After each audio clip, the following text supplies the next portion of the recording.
The year's midpoint beckons as the trucks hit Pocono. A season of hard work, teamwork, on display at NASCAR's oddest track. 3 turns and high speeds put teams on edge. They're crashing on the back straightaway! As drivers try to get an edge.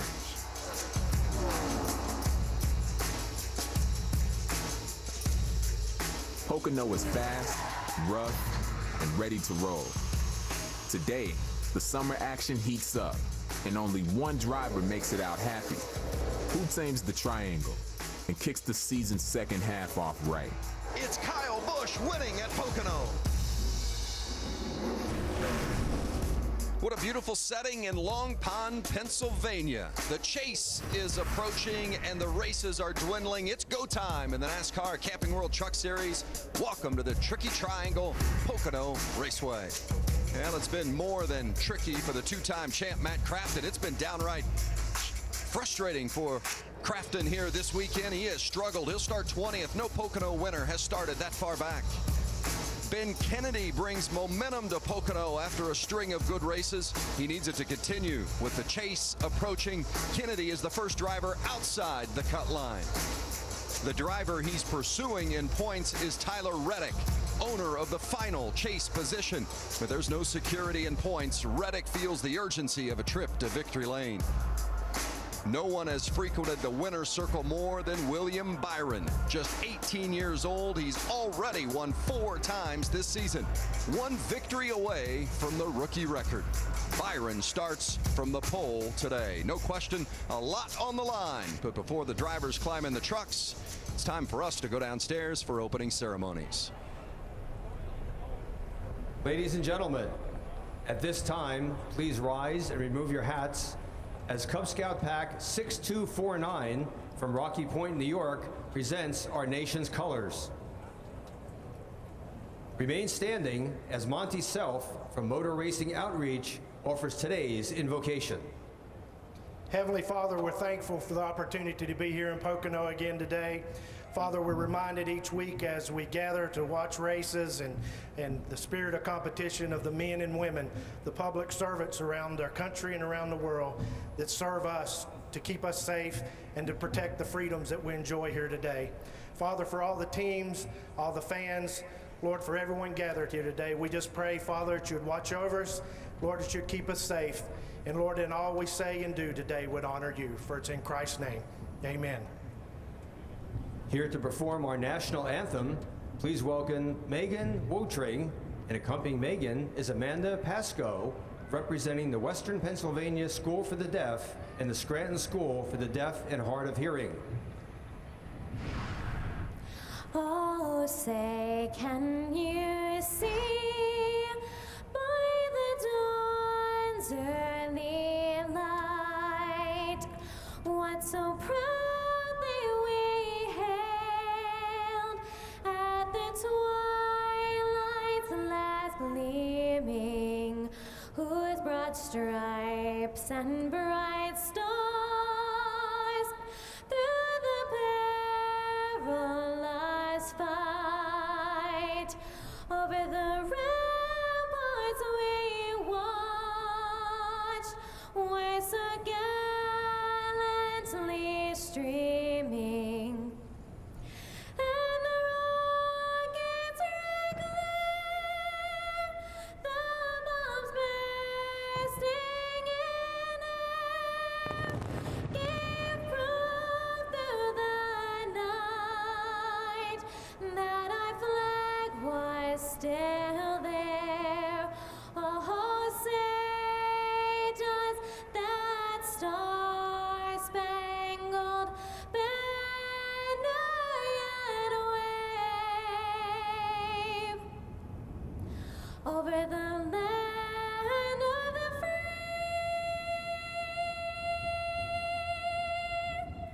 and the home of the brave?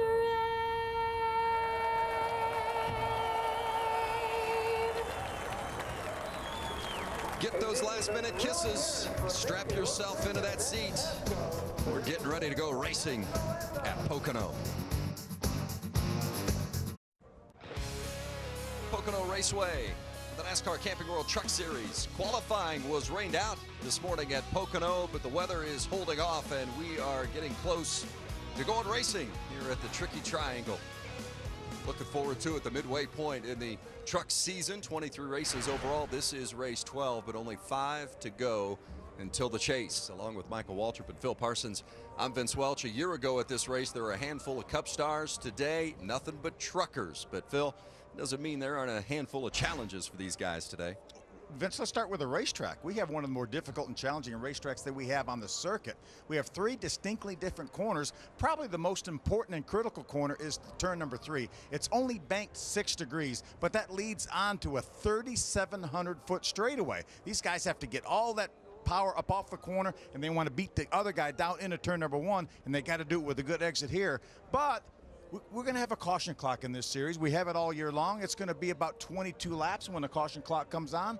But all the crew chiefs in the garage area want to pit before the caution clock because it takes 54 seconds to get around this racetrack. They want to come in a lap or 2 before that caution clock goes off, and then they will have track position in front of everyone else. So if that's not more to think about, we have a little bit of weather issue too. So is this race going to go just past halfway, and we're going to get some weather? So there's a lot of things on these crew chiefs' minds. What about the drivers' minds? What's on their minds? Everybody's pointing to William Byron in that 9 truck. He's dominant in practice again this weekend. Williams won 4 times this year, Phil, and no one saw this coming at the start of the season. They didn't know this teenager from Charlotte, North Carolina was going to be able to drive into victory lane repeatedly, and every time he wins a race, that takes a race win from another guy that wants to be a part of our chase.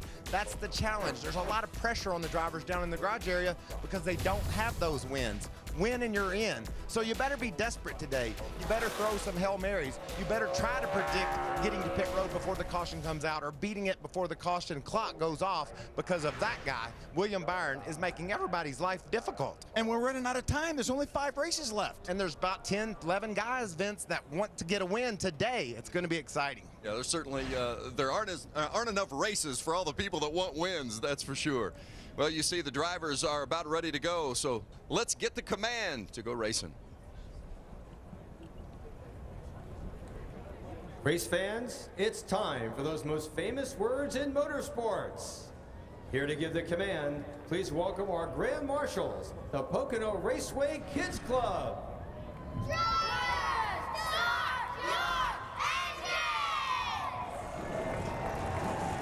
Burn up, bud, burn up. Right in the middle, I can pick you back up right there. Sean, you got me? Right, bud, fire it up. And you cut it back off and save gas there.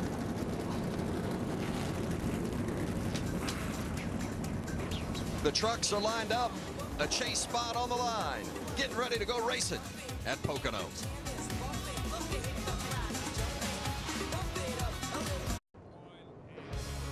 Overcast skies here at Pocono. Mentioned that qualifying was rained out, but the good news is it looks like the weather's going to cooperate with us, but there are still a lot of teams keeping an eye on that that halfway mark today, and we'll document that as we get ready to go racing. But first, let's take a look at that track description, and it is certainly unique. Phil, you talked about that tricky turn 3. We need to get off that turn with a lot of momentum so we can have our top speed going into turn 1. And by the way, when you get there, that's about a 90-degree turn with just 14 degrees of banking. And we're going to truck down in there at about 175 miles an hour. How do you like that for a challenge? Let's take a look at our Camping World race analysis. As you can see, a very short race here, only 60 laps, 150 miles. Caution clock again, somewhere between 21, 22 laps. Our fuel window, you can go about 30 to 32. Last year, Kyle Busch won this race. Take a look at our starting lineups, and as mentioned, qualifying canceled, but the lineup set per the rule book. Combined times from our 2 practices. William Byron starting on the pole, interestingly enough. Qualifying's been canceled 4 times this season, and 3 of those times Byron has been the driver that started from pole position. He hasn't won a pole via qualifying yet, but he started on the pole 3 times. He spent a lot of time up front this year, Vince, just like we talked about earlier. Good to see Austin Hill up in the top 10 with a great qualifying effort. Daniel Hemrick, and it's great to see John West Townley back in the lineup. Certainly is good to see Brett Moffitt. Had a great run going in Kentucky, lost an engine, going to get another try at it. But how about Matt Crafton starting 20th today? Yeah, that's a big upset right there, and we may see if we can chat with Matt here in a few moments. I hope he's in a better mood than he was last time we heard from him. I was very happy yesterday, and understandably so. He and Crew Chief Junior Joyner have some work to do today. Norm Benning switched to the 63 truck. Ryan Ellis, former series champion Travis Quapple, back in row 15. 32 trucks getting ready to do some business here at Pocono. Phil? How about let's ride along with Matt Crafton, our two-time series champion. Matt has been in the top 10, 8 of the last 9 starts here, but he's starting all the way back in 20th. Let's see what he has to say about that. Hey, Matt Crafton, Phil Parsons up in the FS1 booth. You got a copy? Yes, sir. Loud clear. Matt, I know we talked to you yesterday. I talked to you this morning. I know you guys have struggled, but if it's not for a lack of effort, you guys have thrown the kitchen sink at it, haven't you? Oh, absolutely. We went to Menards last night and bought us a kitchen sink and a whole bunch of stuff and made a lot of repairs on this Menards Toyota Tundra. And I'm sure Junior, these boys got it tuned up. We talk about pit strategy here, and we talk about the fact that you can pit before the caution clock comes on. You guys got a plan? Oh, yeah. Yeah, we got a plan. We don't know exactly what we're going to do, but we got a plan. We got a few plans, we should say. All right, awesome. Appreciate it. Have a good run. Thanks, buddy. I hope he implements the right plan, don't you? They got a lot of plans. Got a lot of plans. Let's hop up a couple of rows and get on board with Cole Custer in the 00 Haas Automation Chevy, starting 16th. Talked to Cole this morning, Phil. He's confident about his truck. He likes the way it handled yesterday. We're also going to ride along with a Ford on board of Daniel Hemrick. And if there's a guy out there that we know is going to get to victory lane, it could be this guy, Daniel Hemrick, anytime now. Very, very strong in the top 10 every single race.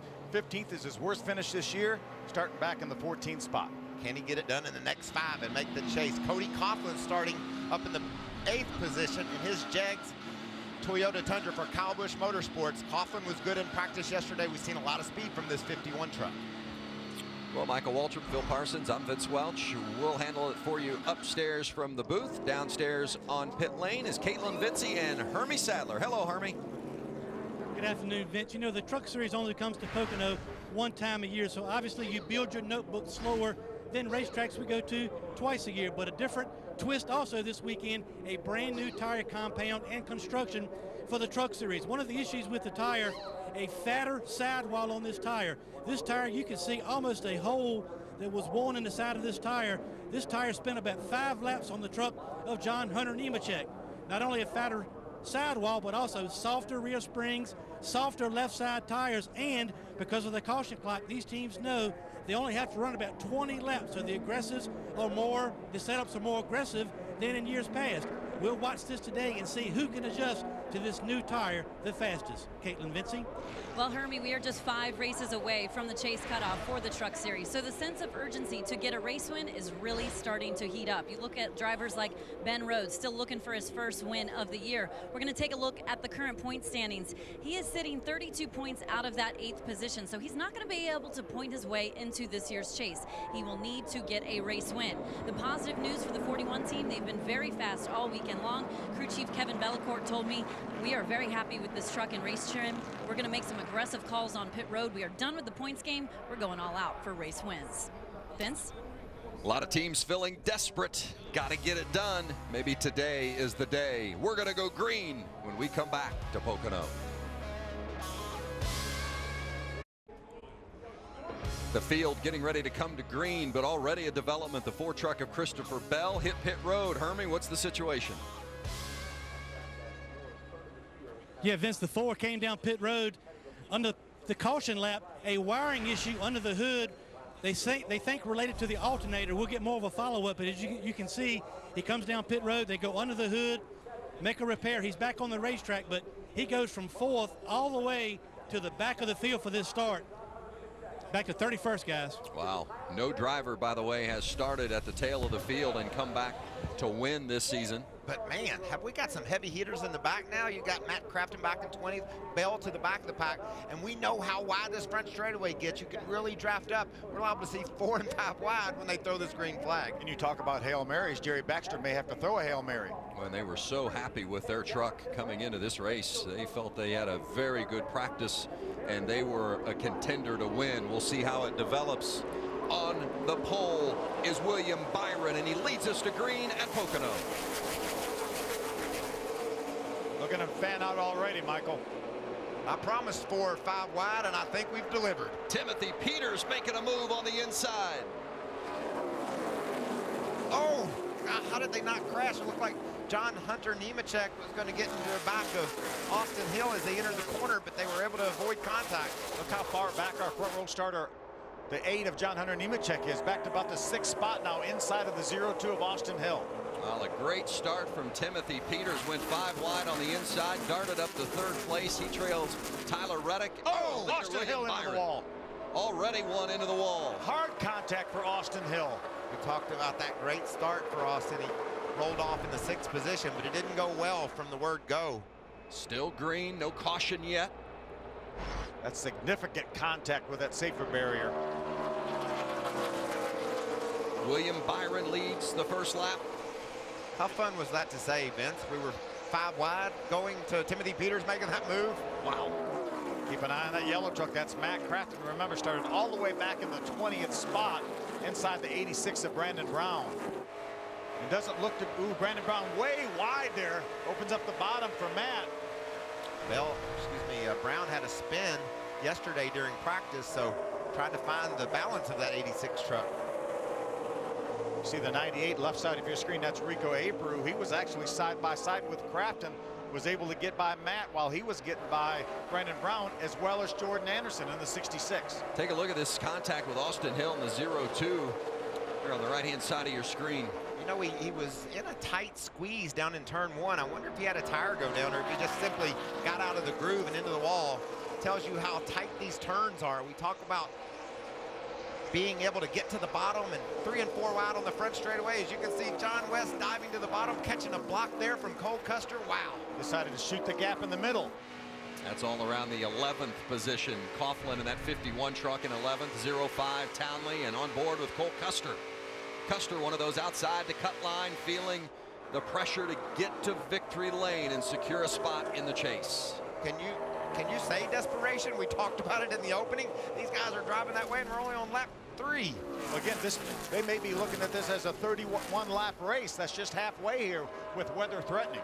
Keep an eye on the upper left-hand portion of the screen as well. The caution clock ticking down from 20 minutes. If we don't have a caution before that clock expires, we will automatically have a caution on the track as you ride on board with the 51 of Cody Coughlin, and you see Coughlin chasing Brett Moffitt and Cole Custer. Yeah, the 11 of Brett Moffitt, that Red Horse Toyota, was able to get by Cody Coughlin over in turn 3. And that's John West Townley in that battle. Had a couple of weeks off for his concussion type symptoms. He's back in the truck and finished 2nd yesterday in the ARCA race, Phil. So great return for John West. Had a great run. I'm telling you, I'm not sure Matt Crafton's guys have been able to fix that truck. I think he's losing some spots there, guys. He was up as far as 16th. He's dropped back now to 18th after starting 20th, as you see the 23 of Spencer Gallagher and the 19 of Daniel Hemrick. I talked to Spencer this morning, and he really felt like he had a great truck. A lot of the drivers have been complaining of being a little bit tied up off the corners. I asked Spencer, he said, no, our truck's pretty good. Yeah, and you know, we talked about desperation and Hail Marys, mixing it up, trying to swipe a victory. That's where this team is, and they've got a fast enough truck. If they can hit the right strategy, they can pull into victory lane. And guys, remember, most of the crew chiefs said you need to be within about 10 seconds of our leader to make that pitting under green work. Right now, we only have 11 trucks inside 10 seconds of William Byron. Looking at that 19 of Daniel Hemrick, he is, well, we got a caution on the track. The 29 of Tyler Reddick around. Boy, that is a development. He was running 2nd. Not only was he running 2nd in this race, but he's also the last guy owning a chase spot. He's in that 8th and final chase position. You heard Doug Randolph, as crew chief, come straight to us. They don't want to take a chance of a flat tire tearing any bodywork off. And you're in that final chase position. You can ill afford any sort of mishap early. There's no such thing as riding along in a truck race. He was running in the 2nd position, and he's racing so hard that he spun his truck out coming off the turn. That's how aggressive these drivers have to be. You can see it just simply gets loose. So fortunate it doesn't slide up into that outside wall. He does a great job getting back in the throttle. You see Timothy Peters ride by on the outside.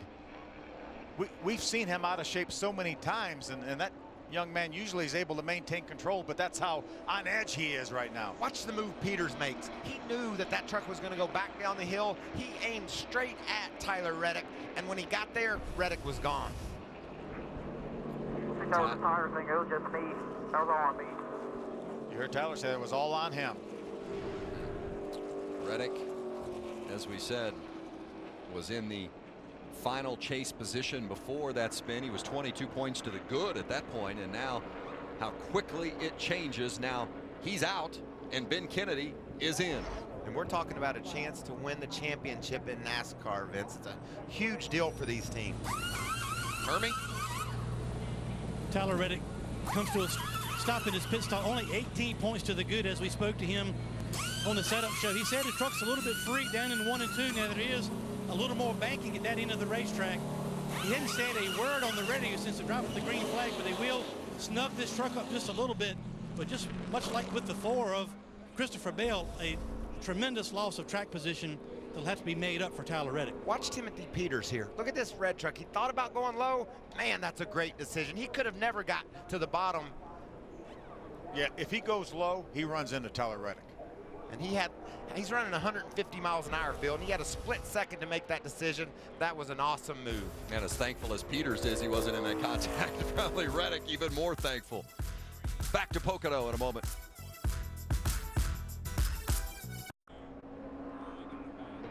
Just 6 laps into this 60-lapper here at Pocono. Caution on the track. Had a couple of takers. One of them was Matt Crafton, who started 20th and sits 18th. Fine. I mean, it's tight. Don't get me wrong, it's tight, but I'm sure I'm just losing probably 10 car lengths getting into 1. Only place it's splitter shop? Yeah, it's got a little bit through the tunnel, but it's insane getting into 1. So Matt Crafton, one of the few drivers who elected to come down pit road, saying he was bouncing off the splitter. They put rounds in that left front trying to fix that issue for the 88. He's currently shown P16 on the leaderboard. Hermie. The 21 of Johnny Sauter came down pit road, 2 right side tires in fuel. His truck was very, very loose. Also the 4, Christopher Bell, it was confirmed an alternator issue on his truck, but he came back down pit road, fuel only. And also Tyler Reddick, who was just on pit road for 4 tires, came back down pit road to top off. They are hoping if this race goes to halfway and there's weather in the area, that this will allow them to go to lap 30. Well, still plenty of work being done, obviously, underneath that 29 truck of Reddick. How about Crafton? So he pits from about 18th, obviously unhappy with his truck. He's going to restart 24th. But even if it's a gamble early in the race, but it's a gamble you've got to take. And plus, he's got 2 wins already, so not near the pressure on him as some of the other truckers. And right now, he just wants to make his truck better. We heard him say he just couldn't get down to the corner because he was on the splitter so hard. He was losing 10 truck lengths getting down in turn number 1. And if you think about Tyler Reddick, he can make it to the halfway point, and that's about when it looks like maybe that caution clock will go off. So this could be a big move for them. They get to halfway under caution, maybe playing the weather card. Like we said, you're going to have to pull some Hail Marys if you're going to beat that 9 truck. We know how fast he is, and these guys have to get a win. If we go green from here, the caution clock will just about come on right at halfway, too. And again, everybody that put fuel in there on lap number 6 and number 7 should easily be able to get to halfway. Well, a lot of strategy working. They've added a lap, so we'll go 1 more round before the green. We'll take a break and be back.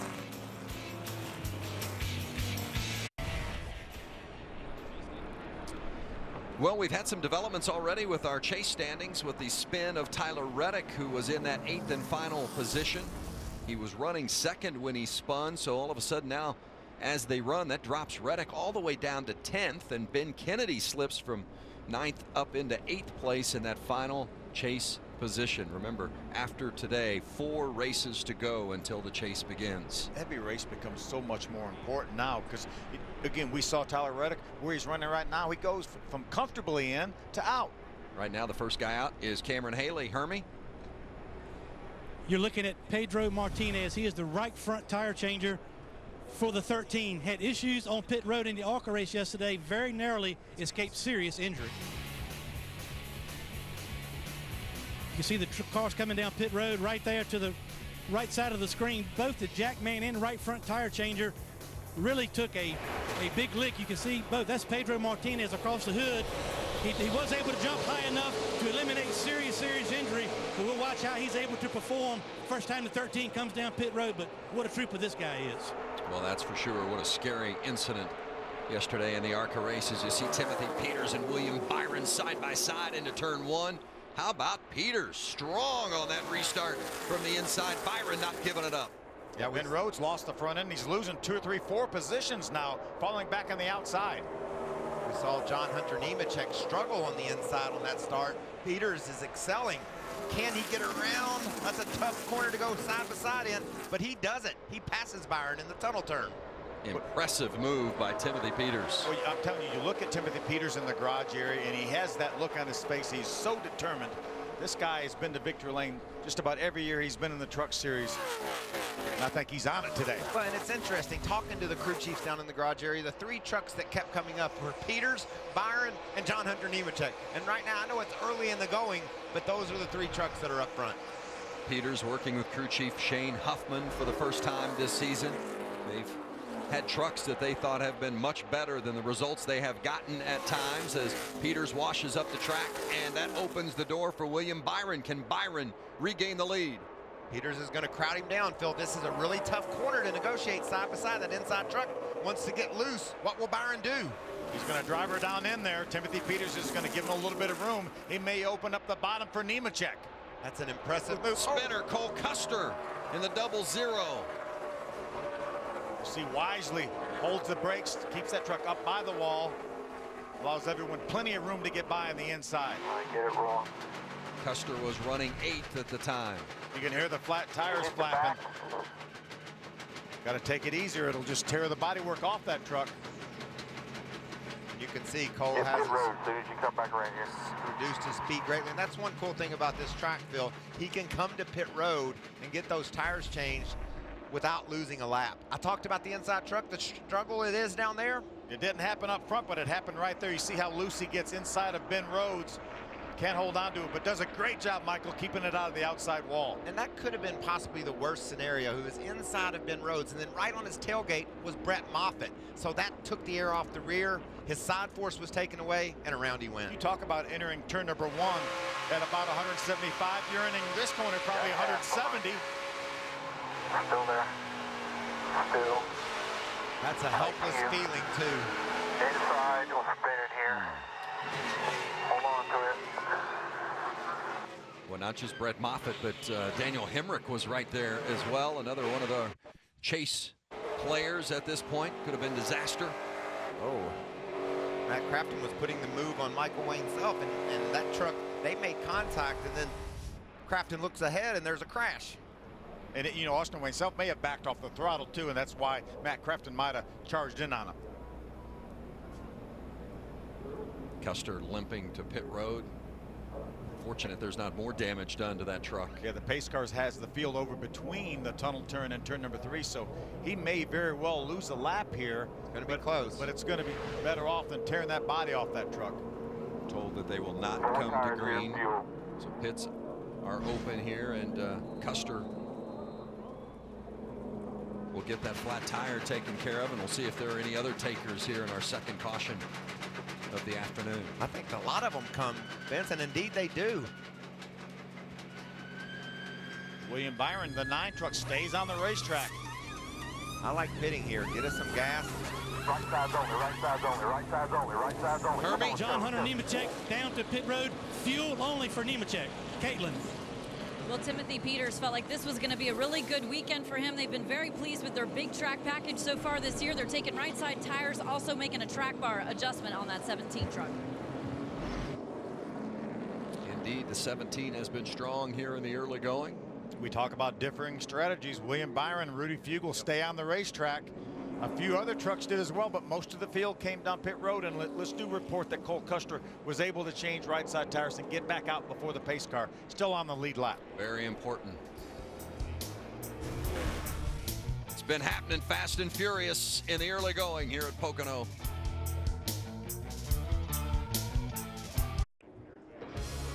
Under caution, getting ready to go back to green after 14 laps of racing. Everyone has pitted except our top 4. William Byron, Cameron Haley, Ben Rhodes, and Daniel Hemrick have all stayed out so far. Well, we know that they can get now, I think, with the addition of all these caution laps, they can get past halfway But I'm not sure, obviously, and they're saving fuel as they go. You see Daniel Hemrick turning his truck off. As are the guys that just pitted. Absolutely. Save fuel from the time you fill it up. You have to save this gas. You don't know when the checker flag or this race will be ended because there is weather in the area. One guy that elected to stay out is Matt Crafton. He's up inside the top 10. It'll be interesting to see if his crew chief, Junior Joyner, made the adjustments to that truck so that he doesn't drag the front end into the corners. He said it was crazy tight because of the front end dragging. Yeah, they had the hood up on that first pit stop, making some significant adjustments. Remember, Crafton started 20th. Also see Christopher Bell up there. Remember, he had issues in the initial start before the start of the race, had an alternator plug come undone.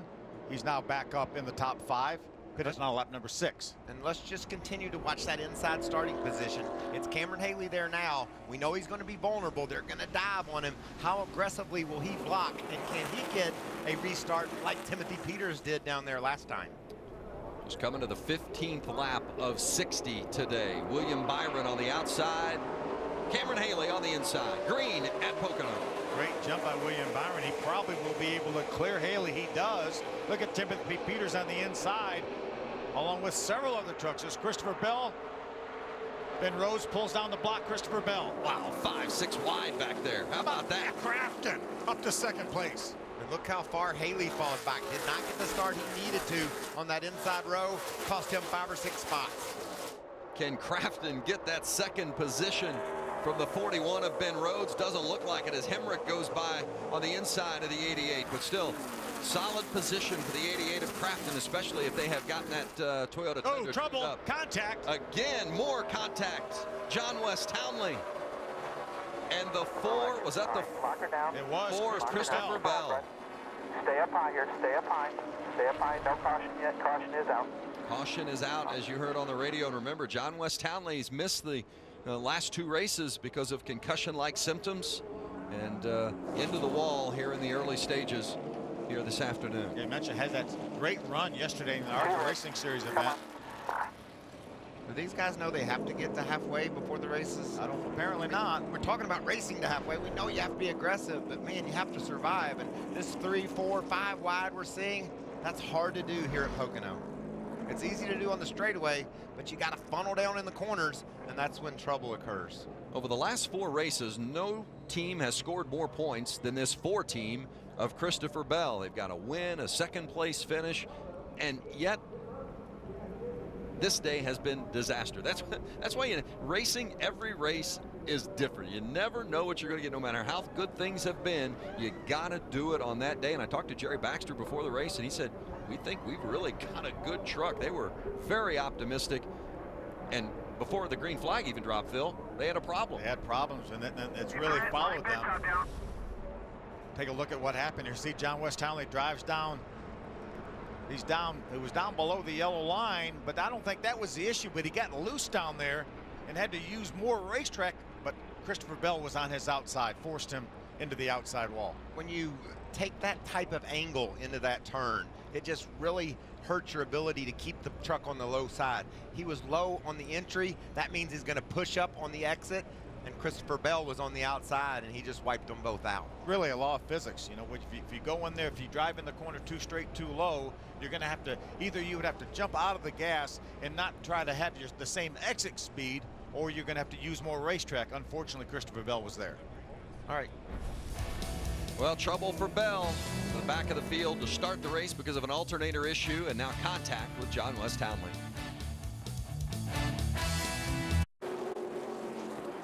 Back green at Pocono. Not even halfway yet with weather threatening. We've had 3 cautions. The chase standings have been jumbled, but William Byron still leads, being chased by Ben Rhodes, Matt Crafton, Daniel Hemrick, and Spencer Gallagher. Ben Rhodes was on the inside on that restart. Really got a pretty good start, but William Byron was able to withstand that challenge. William Byron already a 4-time winner this season. As you look at Cameron Haley in that 13, Timothy Peters in the 17. Peters has led a lap here today as well. Keep an eye on that 17, guys. He is strong today. Hopefully these guys can settle down and run a few laps here. Figure out exactly what their trucks need in the longer run. We know contact. Wow, big. Peters trying to hold on to it. Looked like Spencer Gallagher gotten in the back end of him. Gallagher's got a fast truck, and he's in a hurry to get to the front. And Timothy was blocking Spencer Gallagher. He had a bit of a run, so Timothy was trying to keep him behind him, and they made some contact. Crafton in third. They've made major changes to that truck all throughout the weekend, trying to get it better, to handle better. He started 20th today. He lost that third spot right there to Cameron Haley, his teammate in the 13 truck. And he's going to lose fourth here. Timothy Peters drives to the inside of Crafton. I don't think they've helped this truck much, Phil. He just got that track position by staying out, but gets passed by everybody he comes across. See him have to wait on that throttle. We saw Christopher Bell on the access road, so problems continue for the fourth Christopher Bell as he heads to pit road. Ben Kennedy drives to the inside of Gallagher, and look at there, it gives the opportunity for Daniel Hemrick to dive to the bottom. So as Phil mentioned, the fourth Christopher Bell back on pit road. They had alternator issues before the race even started, then contact, and Hermes got more. Vince, they made their best efforts from the fourth. They put 4 tires on after that accident and tried to pull all the fenders away, but as you can see, they did not get enough fender off of the right rear tire. A flat tire. They could come in, put another tire on, and try to make even more repairs and get him back on the racetrack. It's a costly situation for Christopher Bell. Well, the good news for Christopher Bell fans, he already has that win earlier this season at Gateway, which for all intents and purposes secures him into the chase, unless by chance we'd have more than 8 winners this season, which is possible, but not there yet as you ride on board with Daniel Hemrick in that 19. Yeah, that's the Blue Gate Bank Ford right there. Daniel right now running in the 9th spot. They're really optimistic. Phil brought this truck in. They believed it's their best truck. He led laps in it when they ran it at Charlotte and Texas. And this is a team that feels like they haven't hit their peak yet. Brad Keselowski Racing, they believe they've got their best days ahead of them. But time's running out. The chase just 5 races away. Yeah, certainly is. There's Matt Crafton leads this group here. Matt right now has the 6th spot. That's the 33 of Ben Kennedy behind him and the 8 of John Hunter Nemechek. Looks like Kennedy can just exit better, Phil. That's where Matt's struggling when he tries to leave the turn. The truck won't get down to the bottom. Kennedy's able to do so, drives up to that 6th position. So Ben's got a strong truck, trying to march his way up to compete for this win. I talked at the top of the show, there's about 10 or 11 guys that need that first win. They want to get in this chase. They don't want to worry about the points. Crafton's got it made this day. His truck isn't like he wants, but he's got the victory. He knows he can take chances to get it better. The team did a nice job with the strategy. He's up inside the top 10, but other guys need to make big moves. Well, as you look at the scoreboard up at the top of the screen, if the name has a green background, those are drivers that have already won a race this season. If there's a yellow background, that means they would currently be in the chase on points if the chase started today. If there's a blue background, that means they're on the outside looking in. Check in downstairs with Caitlin. Well, you guys were talking about Brad Keselowski Racing and looking at the 19 truck of Daniel Hemrick. I spoke with his crew chief, Chad Kendrick, earlier. He said, as a company, we need to get wins. But for our team specifically, we are still monitoring that points battle. The goal for them for the next couple races, he says, is to try and be ahead of the 9 and the 88. He said, we just need 12 points. We're trying to manage that. But of course, a win would be also extremely beneficial to this 19 team. He's currently P7 on the leaderboard. Wow, how about that 8 of John Hunter Nemechek all the way across the track to keep the 11 of Matt Tifft behind him. And he passes the 88 of Matt Crafton. 11 of Brett Moffitt. I did not know how far he would push. He would take him down to the low side. Phil, when you're John Hunter Nemechek, you keep pushing Brett Moffitt. Check this out from the 88 truck. Watch how low John Hunter Nemechek pushes the 11 truck of Brett Moffitt. How far do you go before you just say, I might get turned around here? Yeah, exactly. Yeah, and let me correct myself. I said Matt Tifft. Brett Moffitt Tifft in that 11 earlier this season. Maybe wishful thinking and hoping that Matt Tifft can get back in that truck before the season's over. So, yes, Brett Moffitt in that 11. As you see, the 71 of Contreras to a stop. He was running 26th at the time, and that brings out the caution for the 4th time. Well, Matt Crafton, we've seen him get passed a lot today. Caitlin, have they figured out what's wrong with that 88 truck yet? Well, he is certainly starting to drop down in the field, but he gave some feedback to his team. He said, I cannot get this truck to turn off the corners. It is chattering the tires, and it's too tight across the center. So Matt Crafton currently not happy with the condition of that 88 truck. Hermie? Caitlin, the 29 of Tyler Reddick, really struggled on that segment of the race. He started 4th. We saw him spin earlier, got back up to the top 5 and fell outside of the top 15, currently 17th. His truck is tight when he's by himself, but very, very loose in traffic. His crew chief got a handful with that 29. Yeah, now's the time. If you want to gamble, you gamble. We talk about our pit window being somewhere between 30 and 32. We've completed 24 laps. It'll be 25 when they come back by. If you want to gamble and you don't have a truck capable of winning, let's pit now, Michael. Try to save some fuel. We'll top off with 1 to go and try to stretch it to the end. Yeah, Phil, and the sun just peeked through the clouds here at Pocono, and that can change a crew chief's mind as well. He can say, okay, the sun's out, I can pit here. Chances are we're going to go well past halfway and gain an advantage. But if I'm William Byron with the fastest truck, I think I still got to pit. I mean, he's taking a chance by staying out.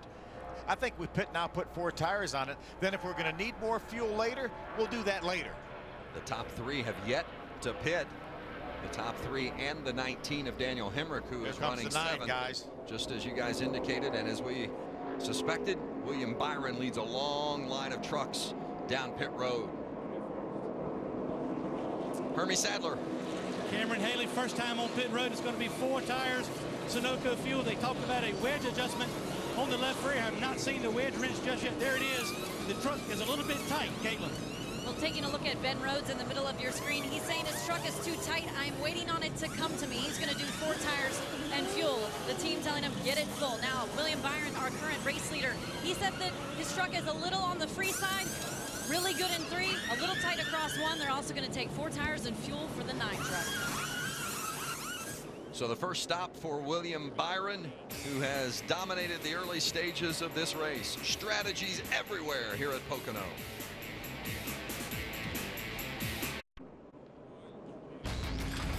Next Saturday on UFC Fight Night, wild and unpredictable. Meets cool and collected when undefeated rising star Yair Rodriguez takes on Alex Bruce Leroy Caceres. UFC Fight Night begins Saturday, 7 Eastern on FS1. As always, you can watch it live on Fox Sports Go. Wild and unpredictable. Kind of like this race, right? What we have here. My driving style has been called that before too. This track though, man, it just lends itself to those types of moves, Phil. Yeah, it certainly does. Well, let's check in with Caitlin and see what's happening with the 41, Ben Rhodes. Well, Vince, he was presented with a unique challenge just now on pit road. The lights on his dash that alert him if he is speeding on pit road were not working. So he had to just estimate his speed by the other trucks around him on pit road coming down just now for that stop. Made even more difficult because they've added timing lines on pit road. So we went from, what, 8 to 20? And they added about 10 or 12 timing lines on just about doubled it, yeah.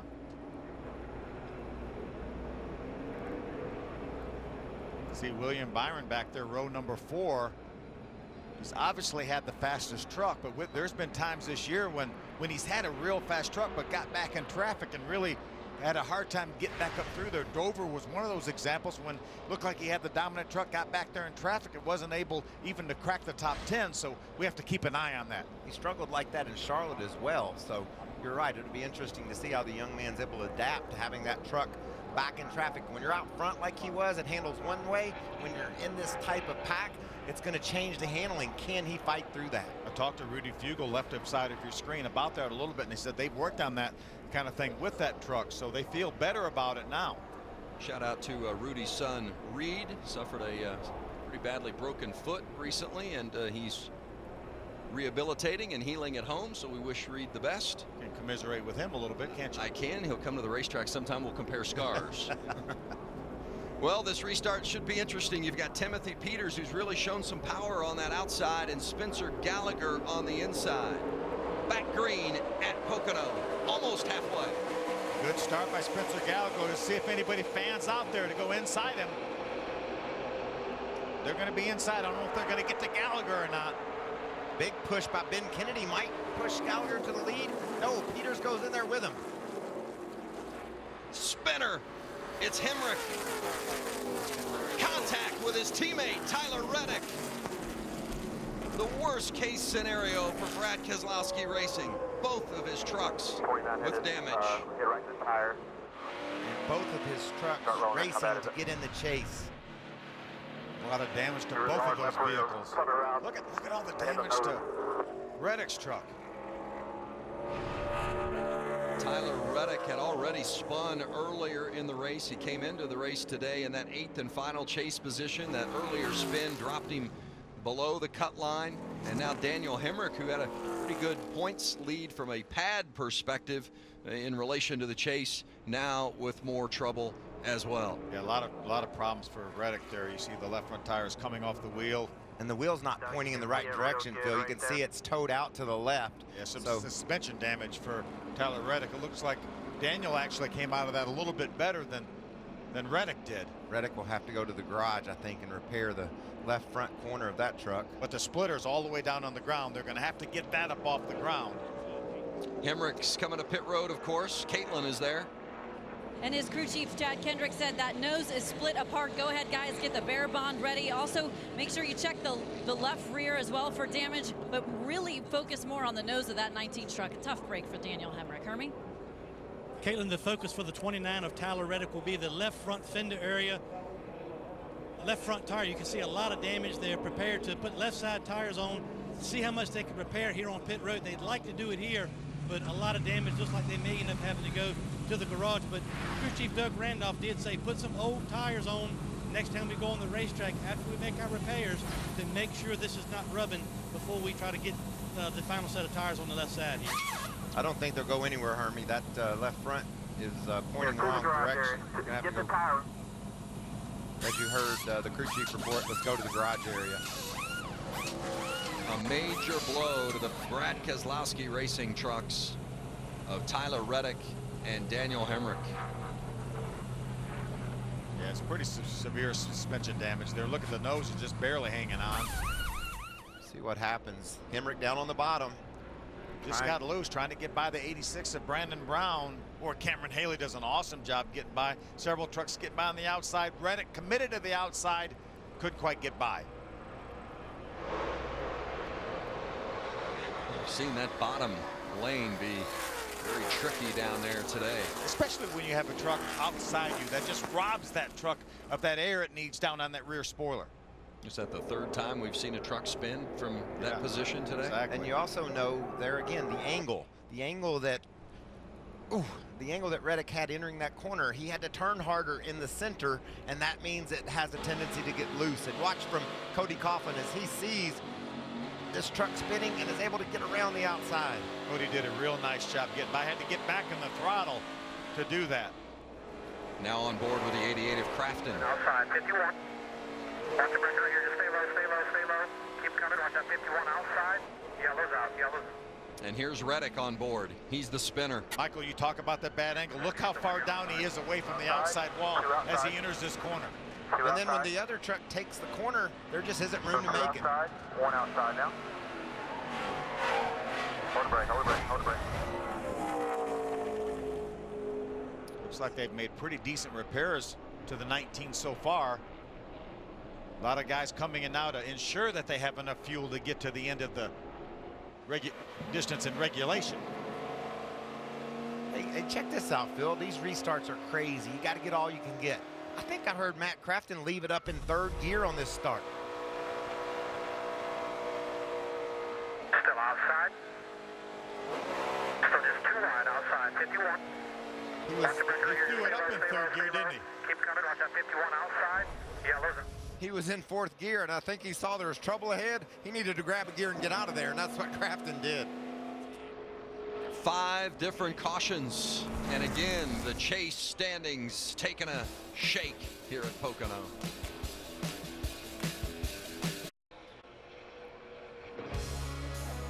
Back at Pocono, we've just reached the halfway point, which is pertinent because weather in the area, whether or not we'll get the full 60 laps, bit in question. Here's why we were under caution. Daniel Hemrick in the middle of your screen with that spin, and worst case scenario collects his teammate, Tyler Reddick. Yeah, what a tough break for. Remember a year ago in Las Vegas during the race there, teammates bang. That was Austin Terrio in that 29 truck that took such a hard hit to the outside wall. Reddick was in the 19 then. Wow. That's a horrible crash. A reminder of how hard Terrio went into that wall. And how fast these trucks are, man. They're going 175 miles an hour down into the corner. Well, we're getting ready to go green. We haven't had very much green flag racing. In fact, our longest stretch has been 6 laps. We'll see if they can leg it out a little bit now that we've gotten to the halfway point. Spencer Gallagher has the lead in the 23 truck. He last pitted on lap number 13. William Byron on his inside. These guys are wearing me out. Great start by Gallagher. Byron's trying to protect that inside. Hopefully be able to swing up. Take A little better angle getting in the corner. Take a good approach to the turn. He's going to lose a couple of spots. That's William Byron with Rico Abreu in the second. Oh, another spinner. And this is Austin Wayne Self. He's going back up the track. Oh, Hold your brakes here. Hold your brakes. There you go. Caution again. All right, get rolling here. Wow. What an outstanding job Austin Wayne Self did last week at Eldora with a top 10 finish, his career best. Yeah, finished 9th. One of those drivers that's still in the hunt. He's chase eligible. Certainly a long shot, but he started all the races. This is getting better as the season wears on here. And again, he's not the first guy to spin down there in turn 1. Well, that's the objective for this team. Just to continue to improve and to build on their program as the season progresses, and they have been able to do that. Key to avoid any damage with this spin, and there's some others. Look at that. Timothy Peters, another near miss for Peters. He's almost been in a couple of them today. Watch the job he does right there.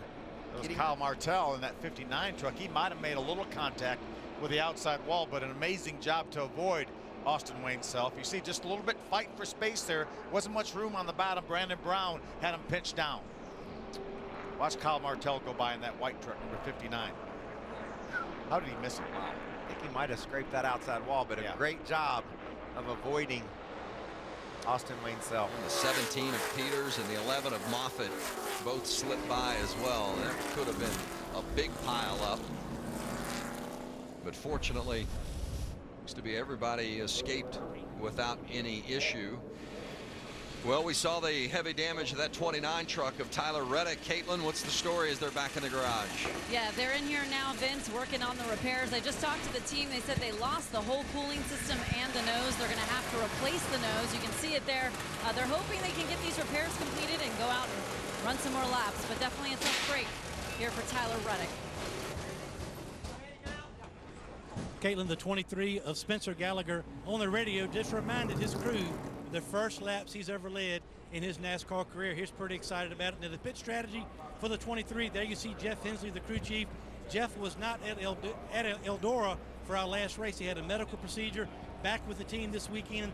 They plan to pit on lap 35, come down, and that will be it for the 23. We'll see how the strategy plays out for Gallagher. Yeah, great to see Hensley back at the racetrack. Glad to see him well. You think they just need that much extra gas to ensure themselves getting to a green-white an overtime finish if we have that, like all the overtime attempts that could be ahead? And the way these guys are spinning out, there could be many overtimes. I would think so, but you would think, well, why would he give up all that track position, put on the green? We know we're going to have another caution more than likely. Restart when we come back with Spencer Gallagher and Rico Abreu on the front row.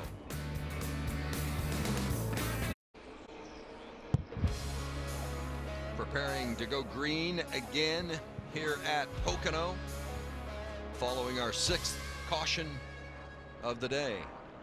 We'll go around this 2.5 mile triangular shaped racetrack, the tricky triangle as they call it, and man, it's certainly been tricky for these guys today with 6 cautions. It has, especially turn 1 was really tricky.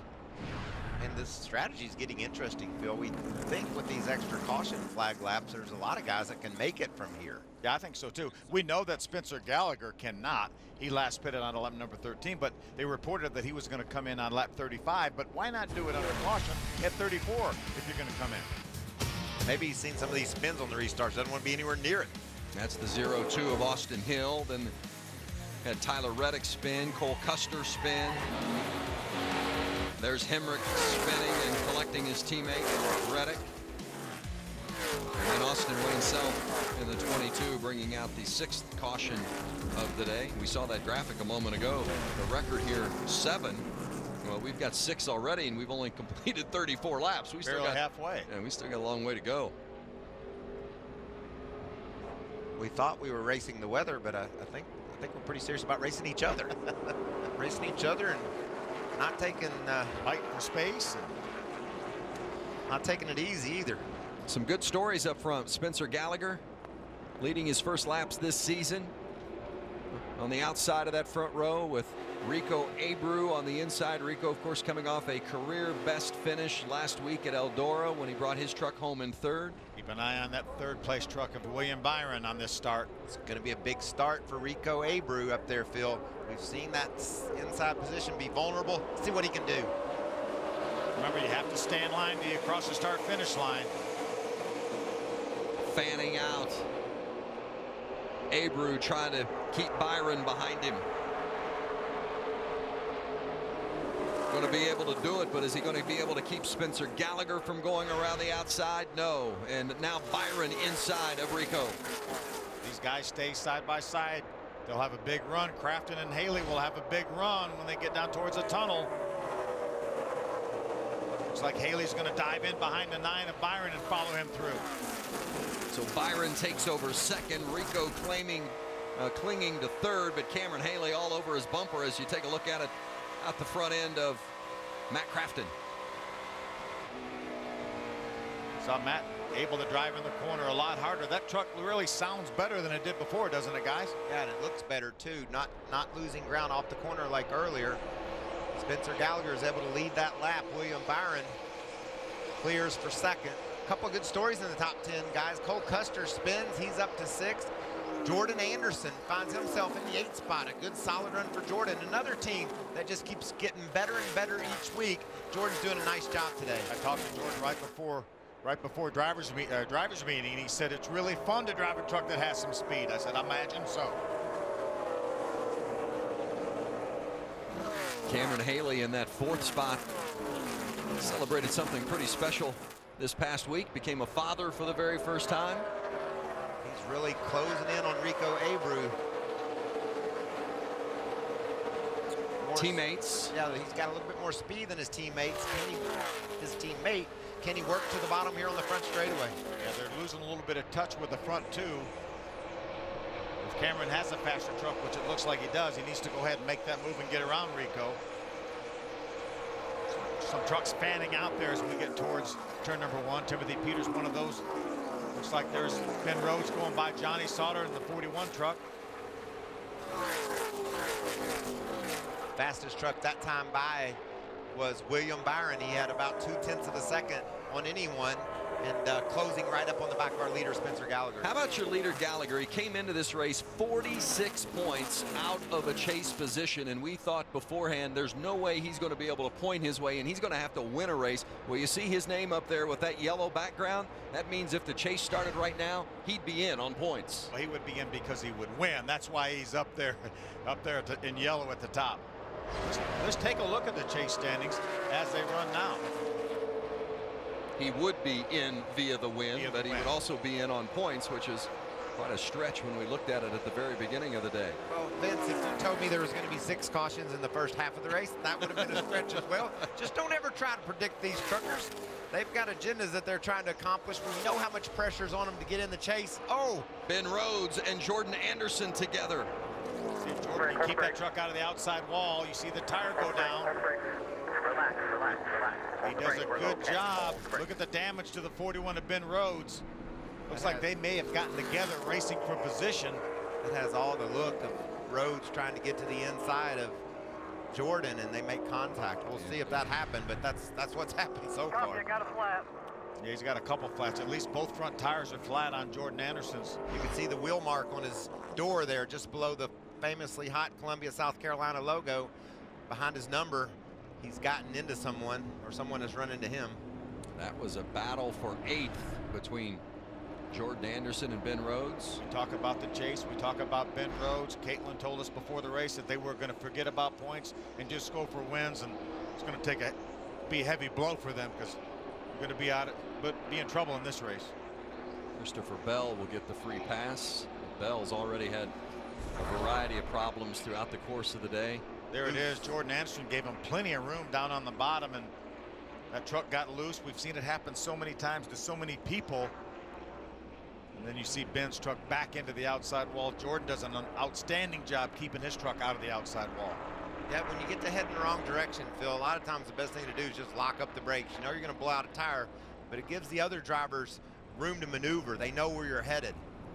And you can see there, Rhodes just overcooked the entry to the corner and ran into Jordan Anderson. Jordan just about saved that truck.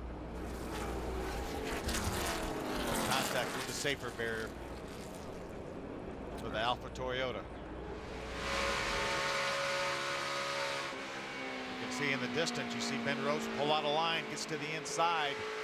Jordan moves up to give him some room, and unfortunately, Ben still got loose underneath him, and around he went. You know, Phil, Caitman reported at the top of the show that team said they were going to throw caution to the wind, not worry about points, and just try to win races to get in the chase.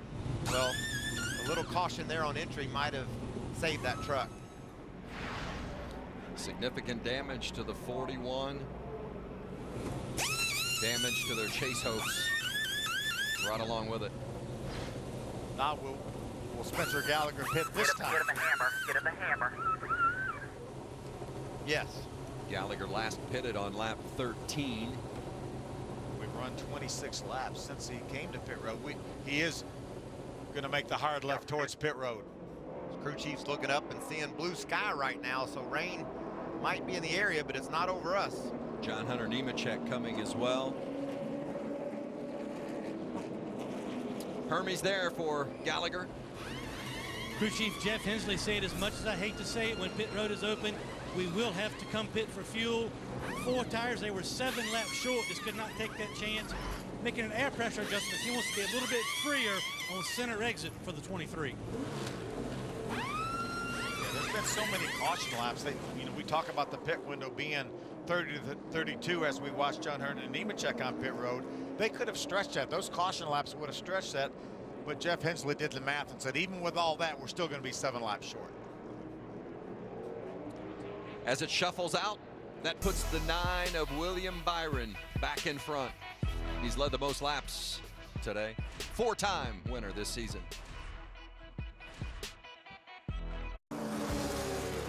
Back at Pocono, under caution again. In fact, tying a record for the 7th time. As we look at our Ford facts, and there's the crew chief of Daniel Hemrick, Chad Kendrick. How about this? 4 first-time winners have had Kendrick on the box. He was hoping that Daniel Hemrick would add his name to that list today. And he will, not today, obviously, but I think probably the one that shocked the world was John King winning that race at Daytona a few years ago. Yeah, John King reported to us that was his, what? Third feature win. How about your 3rd feature win at Daytona? How fun's that?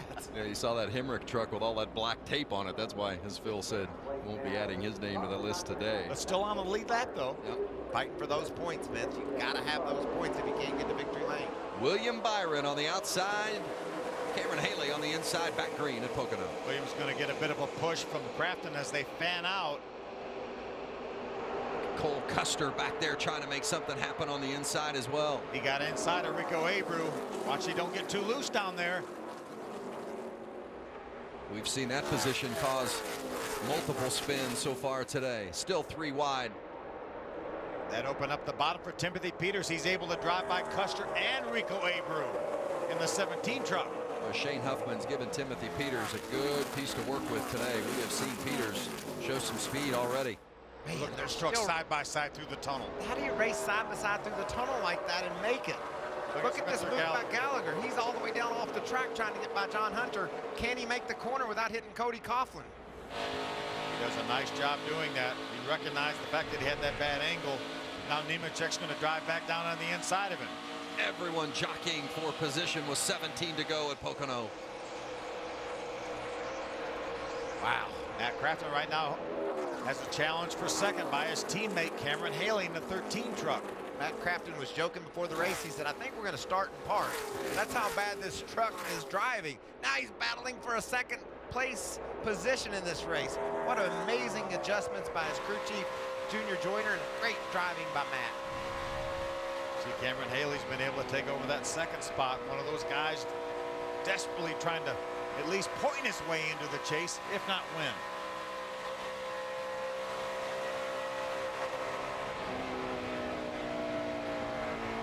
Right behind Crafton is Ben Kennedy.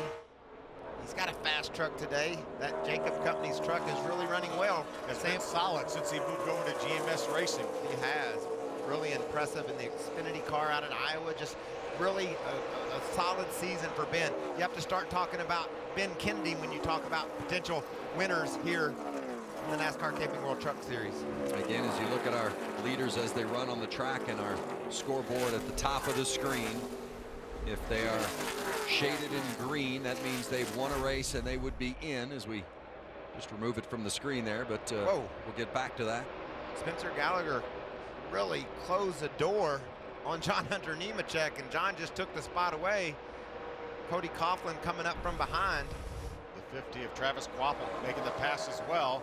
How about Ben Rhodes with all that damage? Is he going by Spencer Gallagher? And then he's bringing Christopher Bell with him. Bell still a couple of laps down, but he gets another caution or two, which I'm surprised we hadn't had another one so far. And Ben Rhodes is still on the lead lap right now, running in about the 14th spot, give him 13th. Battle for third with Crafton, Kennedy, and Timothy Peters. Third, fourth, and fifth. Ben Kennedy looks a little faster than Matt right now, trying to work him over to gain that spot. And Peters is closing in from behind. Again, point you to the top of the screen. If their name is shaded in green, they're in with a win. If they're in yellow, currently in on points as they run. If they have a blue background, they're on the outside looking in. See, Timothy Peters grabbed that fourth spot away from Ben Kennedy. And guys, we worried about getting to halfway because of the threatening weather so much. We're inside of 15 laps to go in this race. And that's with 7 cautions. Yeah, we talked about how fast this race goes by, and I think that has a whole lot to do with why these guys drive so aggressively. They know they've got to get that track position. They know they have to get to the front if they want to get to victory lane. And we stated at the top of the show, it's all about win, and you're going to race for the championship. And isn't that really the Truck Series in a nutshell, though? Shorter races, sense of urgency all the time. Brandon Brown has gotten into the wall in that 86 truck. Caution is out, our record 8th caution of the race. It's a shame. Brandon was running along in the 11th position. We talked about some great stories in the top 10. This is another one just outside of the top 10. Brandon Brown in that 86 truck. He's going to give all these guys that pitted on lap number 25 a little more insurance, fuel-wise, because they're thinking about possibly being overtime and needing that extra fuel. We went 9 laps last year overtime. Well, 5 of the 6 races that have been run here before today have gone overtime, so you almost count on it, right? Looks like he's got a flat right front. I don't know if there's how much damage is done to the truck. Looks like almost that's what it was. His right front went down. Golly, that's such a shame. Yeah, got him into the outside wall. Underfunded team, really works hard to get the most they can out of their equipment. Brandon does an awesome job behind the wheel of this 86 truck. And anytime you just have an issue where you run over something on track, have a flat that takes away an opportunity for a strong top 10 finish, it's just really sad for that organization.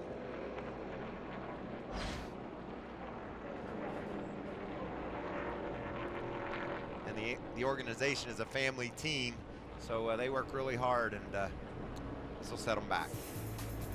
Shootout toward the finish. 13 to go at Pocono.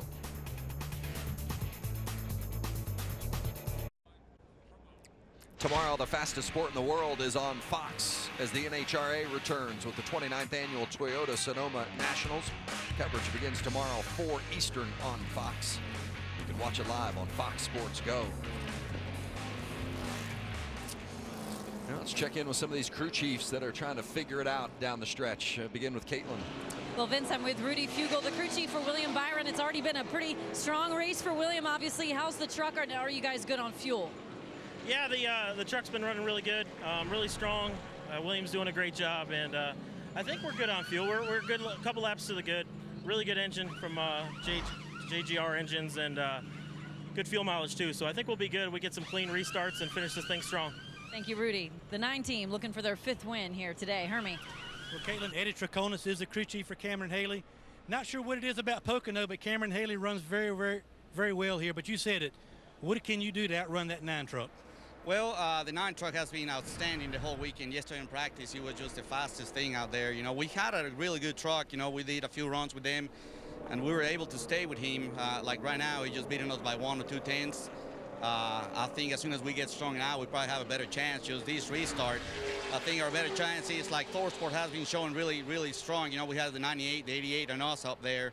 So the better chance is just to team up against the 9. You know, ThorSport has to show up a teammate and just try to get the 9 and get a win, because we need to get a win to get in this chase, you know. Eddie Traconis, crew chief for Cameron Haley. Thank you, Hermie. And Caitlin. Caitlin was talking with the crew chief of the 9, Rudy Fugle. How about his driver, Phil? Let's see if we can talk to him. Hey, William Byron. Phil Parsons up in the FS1 booth. You got a copy? Yeah, 10-4. I got you. Well, you've done an outstanding job here, and your crew chief Rudy Fugle just told us that you thought we were good on fuel mileage. Now, what's the thing you're worried about most? These restarts? Yeah, definitely these restarts. Just looking at my mirror, seeing the 2 ThorSport trucks together. Hopefully I can get a push from Timothy and we can get back out front. But it's going to be exciting here. I think it's going to be a good finish. All right, buddy. We appreciate it. I think you may be coming to 1 to go. Finish her off. Thank you. How cool is that kid? He's leading the NASCAR Camping World Truck Series race. Sounds like he's out for just a Saturday afternoon drive.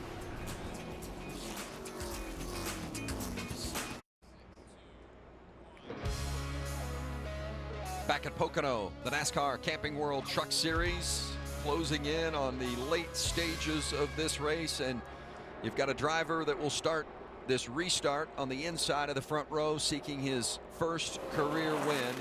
And he's lining up next to an 18-year-old who's already won 4 times this season. That's William Byron. He's on the outside, and we are back racing at Pocono. Look at that push. That's what William Byron wants. You saw Timothy Peters be able to pull right up on him. It's going to give him the momentum he needs to get into turn 1. Camping World 10 to go. Cameron Haley and William Byron in the front. Byron's going to make it stick. Now Peters on the outside, challenging Haley. Well, that 9 truck is pretty good on the outside down there in 1, isn't it? It's pretty good on the inside, over the tunnel. Down the straightaway. Yeah, I like it everywhere, Phil. How about Nemechek making it 3 wide into the tunnel? Wow. Bold move by Cameron Haley, too, to grab that 2nd spot. He dove inside of Peters in the tunnel and took it away. The point so important for Cameron Haley. Started this day on the outside of the chase. And if it ended right now, he'd be in on points. I tell you, Ben Rhodes is making some moves. He drove underneath the 23 of Spencer Gallagher to take a spot with all that damage with that 41 truck. He did a good job getting that truck repaired enough to still stay out there and be a factor. Look at them snake down the front straightaway. I love that. Just trying to gain any break in the aerodynamic advantage the truck behind them could gain. I don't know how much it works, but it looks kind of fun. Whoa, way up the hill goes Jordan Anderson. Jordan's still on the lead lap route in the top 15, running 13th. Despite a spin and some contact earlier, and one of these wide straightaways give you opportunity to really fan out and make a pass, as you see Rico Abreu and Cole Custer. Abreu in that 98, backing up that 3rd place finish last week at Eldora. He's in the top 5 today. Ben Kennedy gets seized up a little bit over there in the tunnel. That opened up the bottom for Nemechek. He had a little bit of momentum. He's going to try to maybe move around the 00 now of Cole Custer. Oh, and it put Kennedy into the outside wall just slightly off a 3. Yeah, Nemechek moved up to block that position, and it ran Ben into the wall. No worse for the wear as Kennedy works his way around Matt Crafton. Look at Ben Rhodes. Look how fast that truck is, even with all that damage, guys. He's trying to get underneath Crafton. Crafton currently in 9th. Rhodes eyeing that position.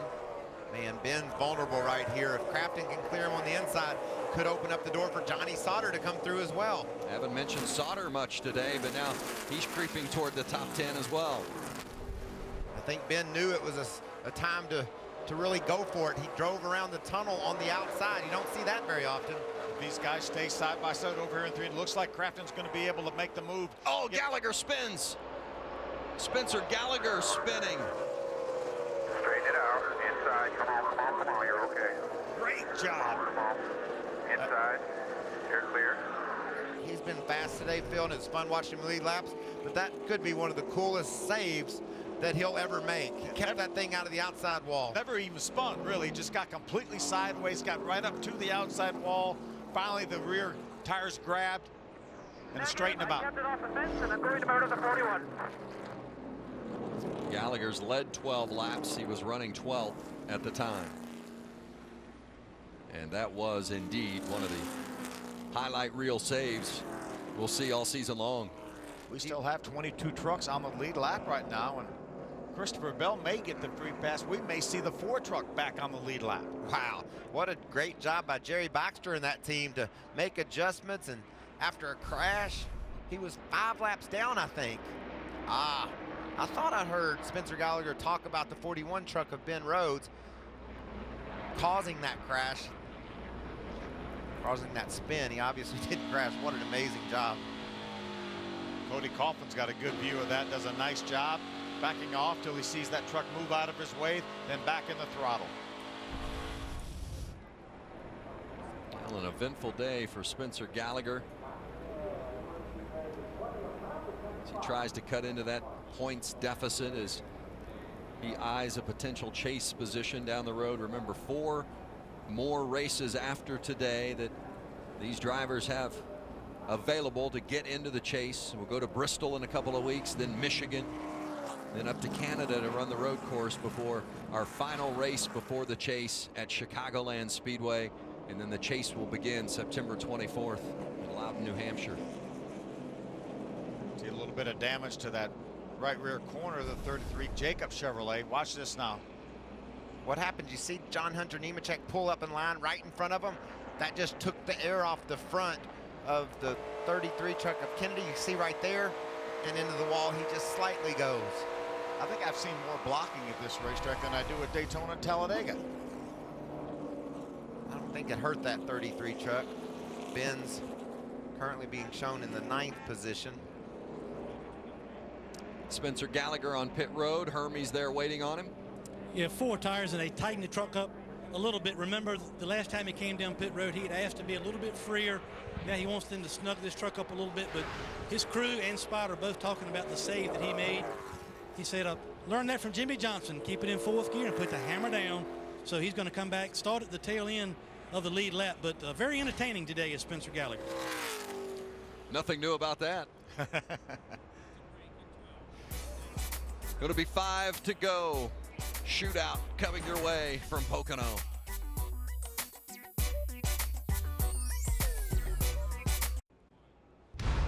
Major League Soccer Sunday, sponsored by Audi, returns with a Western Conference showdown.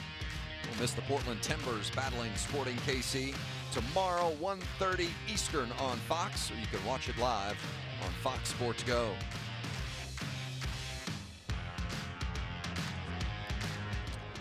Well, as we get ready for a restart with 4 to go, here's how the chase standings, and boy, they have taken a shake today. Tyler Reddick's out, Cameron Haley's in. Ben Kennedy only 2 points out. Cole Custer making a nice move right now, running 6th, only 6 point out of the cut. Look, we've got 11 trucks now within 6 points of the chase. And as we get ready to restart, we look at our top 6, and only 1 of them have a win this season, and that's the young man that will lead them to green, and that is William Byron on the outside, Cameron Haley on the inside. Green and 4 to go at Pocono. Here they go. Haley with the big block down low. And Byron with the big push from behind. That's Brett Moffitt that's charged up into the top 3. Phil, he's got a strong truck. Yes, he does. Cameron Haley's going to be able to hold off Moffitt. No, the outside's still open for Moffitt. Great job by Scott Zipadelli, the crew chief on that 11 truck. They've had 5 different drivers in that truck this season. And Moffitt doing another good job today. Can he do the crossover on Haley? Maybe get back to the inside? No, great job by Cameron Haley grabbing that 2nd spot away. Rhodes inside of Nemechek, 4 wide back there, battling for position. We don't normally see 4 wide going in turn 3. Look at Nemechek get loose and get into Sauter. He's going to hit him again. 3 laps to go now as William Byron crosses the line, still being chased by Cameron Haley. Brett Moffitt in 3rd, Timothy Peters 4th, and Rico Abreu in the top 5 and 5th. Looking for a 2nd straight top 5 finish. Great job by Rico Abreu. But he's got company from behind. Cole Custer after that spin earlier. He is strong on the tailgate of Abreu. Yeah, Custer and Ben Kennedy back there. He's been good today throughout the course of the day as well. And I think Matt Crafton will say we overachieved today. They didn't have anything in that truck yesterday during practice. They made it better. Mid-pack, these guys still racing hard, going 2 and 3 wide back there. Every position important for many of these drivers because it may come down to making the chase by a point, and you've got to look back and say we got every single position we could get all season long leading into the chase. You know, at the opening I talked about dominance in this 9 truck, and everybody in the garage area saying, how are we going to beat that guy? Can we use strategy to do it? Strategy didn't work for them today. And Phil, the last time by, William Byron beat the field by nearly half a second. I mean, that's amazing that kid can find that kind of pace this late in the race. And you know, he's had to withstand all these restarts, and it really reminded me of somebody that I saw last week in Indianapolis. Maybe his boss man, Kyle Busch, on those restarts. Rhodes working inside of Crafton for 8th place. A couple of ThorSport teammates. Gonna get loose down there. Oh, and that's exactly what happened, but he's not giving up. But he opens up the bottom for Johnny Sauter. Now they're 3 wide. Matt Crafton rolls out, but is going to be able to charge on the outside to try to keep that spot. The white flag for William Byron. Johnny was able to hold off Matt Crafton. Now Crafton side by side again. Back there right at the start-finish line with Ben Rhodes. Less than 2.5 miles to go. John Hunter Nemechek pulls out a line, gets a big toe, and able to pass both those trucks. The final lap at Pocono. Everyone fighting for that last position. How about Christopher Bell? He's got 5 free passes now, and he's going to race his way up into the top 10. Unbelievable. He's the only one happy to see all these cautions. He's taking advantage of them. Wow. Meanwhile, William Byron is bringing it through the final turn. He's going to be a 5-time winner. That's a new rookie record in the Truck Series. William Byron does it again, winning at Pocono. Thank you, guys. Awesome team. Good. Great job. Great job, everybody. Pit crew, a heck of a job putting this thing together. That was Rudy complimenting everybody, his driver and his pit crew and his mechanics. How about talking to Rudy this morning? You could just tell a calm, cool confidence. He said, we've got maybe the best truck here we think we might have, and I'm real confident in that young man behind the wheel, and he drove the wheels off that thing today. The dominance continues. His 5th career win. William Byron victorious today.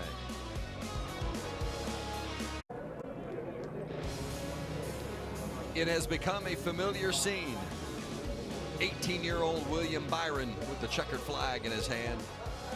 He wins for the 5th time this season. Mentioned a moment ago, it's a new series record for victories by a rookie. That breaks the mark previously set by Kurt Busch. That's some pretty good company. Yeah, he was pretty good. Cameron Haley's 2nd runner-up finish of the season. He's with Hermie. Yeah, thank you, Vince. Didn't get the victory, but what an exciting week for you. New addition to the family, and you come home 2nd. Good points day for your team. Yeah, Hallie and Blake at home. That's so cool to get that for them. Would have liked to get the win, but man, that 9 was fast. He just would drive away. We ran out coming in, and he had enough for burnout, so they're doing something. But overall, great run for Cabinets by Haley Tundra. Couldn't be happy enough. Thanks to Cabinets by Haley, Carolina Nut Company, and this whole team. They worked their butts off after the fire a month ago. To come back and run this strong in July is awesome. It's Cameron Haley. He finishes 2nd. Great run indeed for that team, and he mentioned the fire. Their organization has endured some real challenges with the fire at their facility earlier this year. Destroyed nearly the entire facility. Done a lot of work to get back into it as you look at our chase standings. So Cameron Haley and Ben Kennedy, 8th and 9th. Haley in that last spot. Kennedy the first spot out, and it's a dead heat.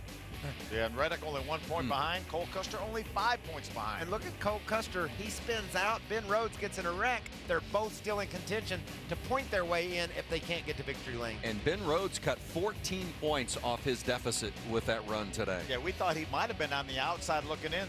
I mean, that's 32 points. That's a full race, but he's definitely within reason now at 18 points. Brett Moffitt, a career best third place finish today. He's with Hermie. Yeah, but Vince, Brett Moffitt get limited opportunities, but you take advantage of them when you get them. Where did you come from to finish third?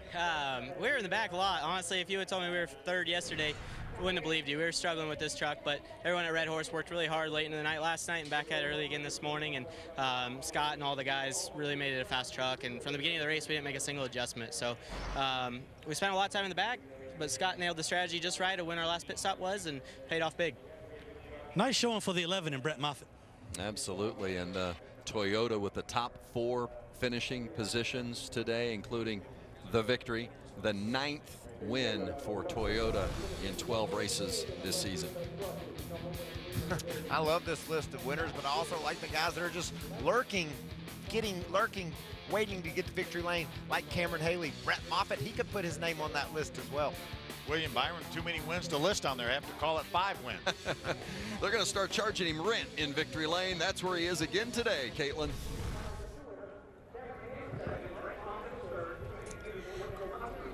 Well, the word in this garage area this morning was that the 9 truck was the one to beat. And well, they were right. William Byron getting your 5th win in the Truck Series. What is it about you, your team, your crew chief that has been able to enable you to lay down these kind of numbers this year? Honestly, this just a credit to this team. I mean, this team is a great group of guys. Rudy Fugel leads them all, and the pit crew is great. We just have good chemistry. So we show up and do our jobs, and I just love being here. These things don't come easy at all. So it's a good thing when you get one. And I just can't thank Liberty University, Toyota, Kyle, Samantha, and JGR Engines enough. You have 5 wins already in the regular season. Are you starting to already look ahead towards the championship and you emerging as truly a strong contender for that? I mean, yeah, I think our team is really in good position for that, and we have so much laser focus on what we're doing right now, and nothing from the outside's kind of throwing us off our game. And last week was a struggle, but you know, I was just ready to get back on asphalt and try and get back to something that I'm used to. So it's just to credit this team to come back like this and get a win. Congratulations. William Byron gets his 5th win of the year. Vince? The 7th different winner in 7 Pocono races. William Byron adds his name to the list today at the Tricky Triangle. This copyrighted telecast may not be reproduced, retransmitted, or used in any form without the authorized written consent of NASCAR Broadcasting. NASCAR would like to thank all of our fans for your support, and we hope you enjoyed today's broadcast. What a terrific day as William Byron celebrates in victory lane. Thanks for being with us today. For Caitlin Vincey and Hermie Sadler, Phil Parsons, Michael Waltrip, I'm Vince Welch. It's a good day today, guys. Celebrating in victory lane, and I want to say congratulations on someone celebrating their 50th anniversary. John and Marcia, Benny, our graphics guy, it's their anniversary today. They watch every race. So glad that they're having their 50th, and they saw a great race today. They sure did. What a fine young man there. 5 wins already for William Byron, and we got a bunch more races to go. He's raced 13 times, I think, in the Truck Series, and he's won 5 of them. Those are Kyle Busch type numbers for the Kyle Busch driver. I like those percentages for sure.